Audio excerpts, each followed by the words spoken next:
ঠান্ডা করে নিয়েছি, এটার মধ্যে দিয়ে এবার আমি পেস্ট করে নেব। টমেটো বেশ ভালো নরম হয়ে আসছে, এদিকে আমি করে নেব অপূর্ব স্বাদের বাঁধাকপি বাটা বা বাঁধাকপির ভর্তা। এই বাঁধাকপির বাটা আপনারা একবার ঘরে করে দেখুন। আমি যেই দিন এই বাঁধাকপির বাটা করি না কেন, আমার সেই দিন মাছ মাংস সাইডে পড়ে থাকে, আমাদের কিন্তু এটা দিয়েই খাওয়া হয়ে যায়। আপনারাও করে দেখুন, যেমনি দেখতে তেমনি কিন্তু খেতে। চলুন আমি রেসিপিটা কিভাবে করছি আমার সঙ্গে থাকুন, দেখতে থাকুন। নমস্কার, তাপসী রান্নাঘরে সকলকে স্বাগত। শুরু করছি নতুন একটা দিনে নতুন একটা ভিডিও। আজ আমি করব বাঁধাকপির একটা রেসিপি। বাঁধাকপিটা আমি কেটে নিচ্ছি। দেখুন এখানে আমি মাঝারি সাইজের একটা বাঁধাকপি নিয়েছি, তার থেকে হাফ আমি নিয়ে নিয়েছি। এবার আমি কেটে নেব। বাঁধাকপি কেটে আমি ধুয়ে নিয়েছি, আর এরকম ঝাঁঝরি একটা ঝুড়িতে রেখে দিয়েছি। এর এক্সট্রা জলটা ঝরিয়ে নেব। কড়াই বসিয়ে দিয়েছি, এবার দিয়ে দিচ্ছি বাঁধাকপি। বাঁধাকপি দিয়ে আমি একটু ভাপিয়ে নেব।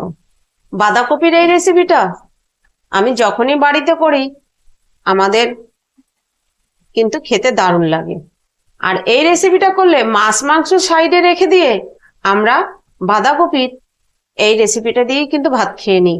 আজ আমি করে নিচ্ছি বাঁধাকপির বাটা বা ভর্তা। বাঁধাকপির এই বাটা বা ভর্তা খেতে কিন্তু হয় অসাধারণ। আর আমাদের এই রেসিপিটা করা থাকলে, করে নিলে আমাদের আর কিছু লাগে না। এই এক রেসিপিতেই আমাদের খাওয়া হয়ে যায়। আমরা মাছ মাংস সাইডে রেখে দিয়ে এটা দিয়েই খেয়ে নিই। এতটাই টেস্টি হয় এটা খেতে। দেখুন আমি কিভাবে এই বাঁধাকপির বাটা বা ভর্তা রেসিপিটা করছি। আমি বাঁধাকপিটা এখানে দিয়ে দিয়েছি। এবার আমি এর মধ্যে দিয়ে দেব হাফ চা চামচ নুন। এবার এই নুন দিয়ে ভালো করে আমি মিশিয়ে নিচ্ছি। এবার দিয়ে দিচ্ছি সামান্য একটু জল। এবার এই জল দিয়ে আমি ঢেকে দিচ্ছি। ঢেকে দিয়ে আজ মাঝে একদম লো রেখে আমি 3 মিনিট সিদ্ধ করে নেব। লো আছে, আমি ঢাকা দিয়ে 3 মিনিট সিদ্ধ করে নিয়েছি। এবার ঢাকা তুলে দেখে নিচ্ছি। দেখুন বেশ অনেকটা জল বেরিয়ে এসছে বাঁধাকপির থেকে। এবার আঁচ ফুল করে দিয়ে আমি কিন্তু আরো 3 মিনিট থেকে 4 মিনিট এটা ভাপিয়ে নেব। এবার আঁচ একদম ফুল করে দিয়ে তবে ঢাকা দিয়েই আমি ভাপিয়ে নেব। ঢাকাটা তুলে নিচ্ছি। আমি আঁচ ফুল করে দিয়ে ঢাকা দিয়ে কিন্তু আরো 3 থেকে 4 মিনিট রান্না করে নিয়েছি। এবার এই বাঁধাকপির পুরো জলটা শুকিয়ে আসা পর্যন্ত আমি আরো কিছুক্ষণ নেড়ে চেড়ে জলটা শুকিয়ে নেব। তবে বাঁধাকপিটা ভাপিয়ে যদি জলটা ফেলে দেওয়ার কথা ভাবেন সেটা কিন্তু করবেন না। এই বাঁধাকপিটা ভাপিয়ে এর জলটা ফেলে দিলে এর টেস্টটা কিন্তু নষ্ট হয়ে যাবে। বাঁধাকপিতে এরকম অল্প একটু জল দিয়ে ভাপিয়ে নেবেন, আর এর জলটা কিন্তু পুরোপুরি শুকিয়ে নেবেন। আমি শুকিয়ে আসা পর্যন্ত আরো 1-2 মিনিট এরকম করে ভাপিয়ে নিচ্ছি। দেখুন নেড়ে চেড়ে। তবে এটা কিন্তু এখন অনবরত আমাকে নাড়তে হবে, না হলে এক সাইডে পোড়া লেগে যাবে, এক সাইডে জল থেকে যাবে। সেই জন্য আমাকে এভাবে নেড়ে চেড়ে এর জলটা শুকিয়ে নিতে হবে। দেখুন আরো 2 মিনিট আমি নেড়ে চেড়ে জল পুরো শুকিয়ে নিয়েছি, আর জল নেই। এবার গ্যাস অফ করে দিয়ে আমি এটা ভালো করে ঠান্ডা করে নেব। এখানে আমি মিক্সিং জার নিয়ে নিয়েছি। এবার বাঁধাকপিটা আমি ঠান্ডা করে নিয়েছি, এটার মধ্যে দিয়ে এবার আমি পেস্ট করে নেব। আমি এখানে দিয়ে দিচ্ছি তেল। এখানে আমি 1 টেবিল চামচ তেল দিয়েছি। দিয়ে দিচ্ছি এবার কয়েকটা শুকনো লঙ্কা। এটা আমি মুচমুচে করে ভেজে নেব। এটা আমার পরে লাগবে আমার এই বাঁধাকপির এই রেসিপিটার জন্য। লঙ্কা দেখুন ঠিক এরকম করে ভেজে নিয়েছি। এবার আমি তুলে নিচ্ছি। এই তেলের মধ্যে আমি দিয়ে দিচ্ছি 1 চামচ কালো জিরে। কালো জিরেটা আমি কয়েক সেকেন্ড নেড়ে নিচ্ছি। কালো জিরেটা কয়েক সেকেন্ড নেড়ে নিয়েছি। এবার দিয়ে দিচ্ছি বেশ কিছুটা রসুন, থেতো করে রেখেছিলাম, থেতো করা রসুন। রসুনটা দিয়ে আমি রসুনের কালার ধরে আসা পর্যন্ত নেড়ে নেব। রসুন আমি হালকা লাল করে ভেজে নিয়েছি। এবার দিয়ে দিচ্ছি এখানে কেটে রেখেছি মাঝারি সাইজে 2টো পেঁয়াজ, কুচানো পেঁয়াজ। এবার এই পেঁয়াজ দিয়ে আমি 2 মিনিট ভেজে নেব। পেঁয়াজ দিয়ে আমি 2 মিনিট ভেজে নিয়েছি। এবার দিয়ে দেবো এখানে কেটে রেখেছি 3টে কাঁচা লঙ্কা, আর এখানে আমি বড় সাইজের একটা টমেটো নিয়েছি, সেটা এরকম ছোট ছোট করে কেটে রেখেছি। সে কেটে রাখা টমেটো আর লঙ্কা দিয়ে এবার আমি ভালো করে আবার মিশিয়ে নিচ্ছি। দিয়ে দিচ্ছি আমি সামান্য নুন।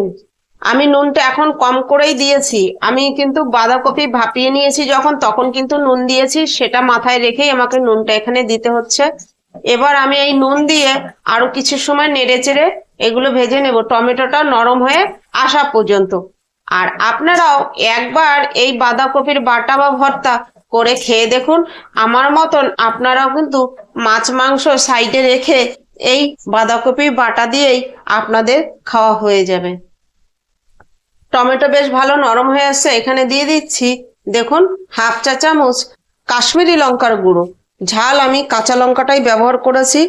আর এখানে দিয়ে দেব সামান্য একটু হলুদ। এই দিয়ে আমি কিন্তু ভালো করে এবার মিশিয়ে নিচ্ছি। এভাবে এখন আমি আরো 1 থেকে 2 মিনিট ভালো করে মিশিয়ে ভেজে নেব বা কষিয়ে নেব। দেখুন এই লঙ্কা হলুদের কাঁচা গন্ধ যতক্ষণ পর্যন্ত থাকছে ততক্ষণ আমি ভালো করে এগুলোকে নেড়ে চেড়ে মিশিয়ে নেব। সবকিছু আমি ভালো করে কষে নিয়েছি, আমার হয়ে গেছে। এবার দিয়ে দিচ্ছি বেটে রাখা বাঁধাকপি। আর বাঁধাকপিটা দেখেছেন তো, আমি একদম মিহি করে কিন্তু পেস্ট করিনি, একটু গোটা গোটা আছে। এবার আমি সব মশলার সঙ্গে বাঁধাকপির পেস্টটা মিশিয়ে নিচ্ছি। আমি একদম যেরকম একটু গোটা গোটা রেখে পেস্ট করেছি, আপনারাও ঠিক এইরকমই করবেন। এটার জন্য একদম স্মুথ পেস্ট দরকার নেই। আর শিলেও বেটে নিতে পারেন, তবে এইরকম শিলে বাটলেও একটু গোটা গোটা রেখেই পেস্টটা করবেন। আর আপনারা মনে করবেন মশলার সঙ্গে মিশানো হয়ে গেছে মানে রান্নাটা হয়ে গেছে, তাহলেই হয়ে যাবে না। এটা কতটা পরিমাণ রান্না করতে হবে, কিভাবে রান্না করতে হবে, এটা কিন্তু ঠিকভাবে না দেখলে বুঝতে পারবেন না। আর কতটা পরিমাণ রান্না করতে হবে তবেই তার উপরে কিন্তু আসবে এর পারফেক্ট টেস্ট। আর আপনারা এখন দেখবেন যে মশলার সঙ্গে মেশানো হয়ে গেল মানেই তো রান্না হয়ে গেল, একদমই না। এবার এই রেসিপিটা করার জন্য আমাকে কিন্তু এরকম অনবরত নেড়ে নেড়েই কিন্তু রান্নাটা করে নিতে হবে। আমার এই ভিডিওটা যদি আপনাদের ভালো লাগে লাইক কমেন্ট সাবস্ক্রাইব করবেন, সাবস্ক্রাইব করে পাশে থাকা বেল আইকনটি প্রেস করে নোটিফিকেশনটি অন রাখবেন। যখনই আমি এরকম নিত্য নতুন ভিডিও আপলোড করব পৌঁছে যাবে সবার আগে আপনাদের কাছে। এবার এখানে আজ আমি মাঝারি টু লো রেখে আমি অনবরত নেড়ে নেড়ে কিন্তু এই রান্নাটা করে নেব। আপনাদেরও বলছি আপনারাও ঘরে একবার এই রেসিপিটা ট্রাই করুন, দেখবেন সবাই খুব ভালো লাগবে খেতে। আর মাছ মাংস সাইডে রেখেই কিন্তু আপনারাও খেয়ে নেবেন আমারই মতো। দেখুন আমি এবার অনবরত এরকম ভাবে নেড়ে চেড়ে আরো 3-4 মিনিট রান্না করব। মোটামুটি হয়েই এসছে। এবার আমি এখানে আরো 2টো জিনিস অ্যাড করব। আর এই যে 2টো জিনিস অ্যাড করব এতে কিন্তু আরো এর স্বাদটা অনেকটাই বাড়িয়ে দেবে। এবার দিয়ে দিচ্ছি আমি এই যে লঙ্কাটা ভেজে রেখেছিলাম ওটা একটু নুন দিয়ে গুঁড়ো করে ওইটা দিয়ে দিচ্ছি। আর দিয়ে দিচ্ছি 1 মুঠো ধনেপাতা দিয়ে আমি এবার একটু মিশিয়ে নেব। আর ভর্তা বলুন আর বাটা বলুন, একটু ভাজা লঙ্কা গুঁড়ো করে দিলে তার কিন্তু টেস্ট বা সেন্ট দুটোই কিন্তু একটু আলাদাই হয়। এবার আমি ভালো করে মিশিয়ে নিচ্ছি। এবার দিয়ে দেবো সামান্য একটু সর্ষের তেল দিয়ে দিচ্ছি। সর্ষের তেলটা দিয়ে এবার আমি ভালো করে মিশিয়ে নেব কাঁচা সর্ষের তেলটা দিয়ে। ভর্তার বাটাতে তো একটু কাঁচা সর্ষের তেল মাস্ট, এটা দিলেই এর সেন্টটাও ভালো হবে। দেখুন আমার ভর্তা কিন্তু ফুলকপির বাটা বাঁধাকপির বাটা হয়ে গেছে। এই যে নিচে হালকা হালকা লেগে আসছে মানে এটা হয়ে গেছে, এর মধ্যে কিন্তু কোনো জল নেই। এবার আমি সার্ভ করে আপনাদের দেখাচ্ছি। এবার আমি নামিয়ে নিচ্ছি।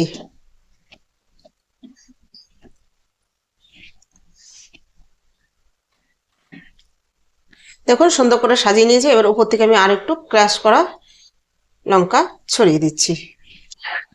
এরপরে উপরে আরো 2টো লঙ্কা দিয়ে আমি সাজিয়ে দিচ্ছি।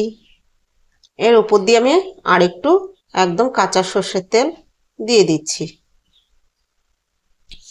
দেখুন হয়ে গেল আমার বাঁধাকপির বাটা বা ভর্তা।